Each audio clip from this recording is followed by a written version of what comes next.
Ito namang bibingkang abnoy, talagang babalikan basta natuto kang kumain. Halos lahat naman kami dito, binabalikan naman talaga. Hindi kayo taga Santa Cruz kung hindi nyo kayang tikman ng bibingkang itlog.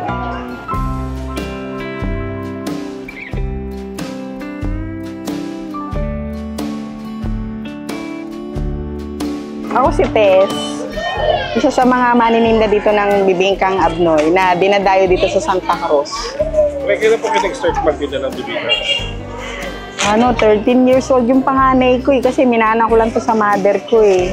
Siguro mga 2009, dito ko na napagtapos yung 3 kong anak.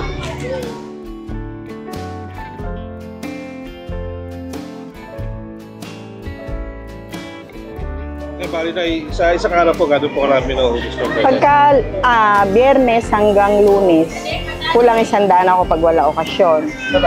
Pero pag Martes at Miyerkules, ano lang ako, mga 70 plus na horno.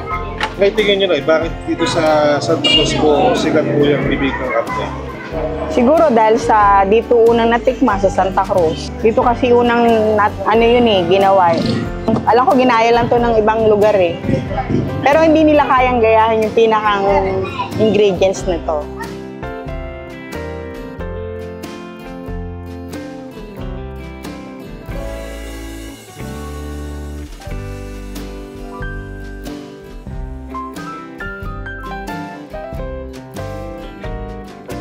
Ngayon, ano na po naitulong sa pamilya niyo po ng pagkahanap po? Malaki na itulong nito. Kasi ako balo na. Namatay ang mister ko. Magto-first year college pa lang yung panganay ko.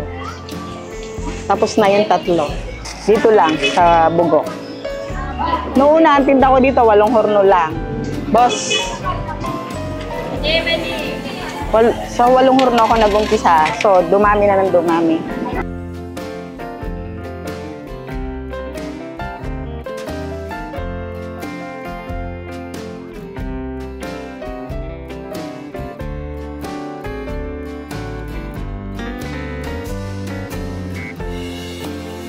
Saan po kayo matatagpuan na eh? Tsaka anong oras po?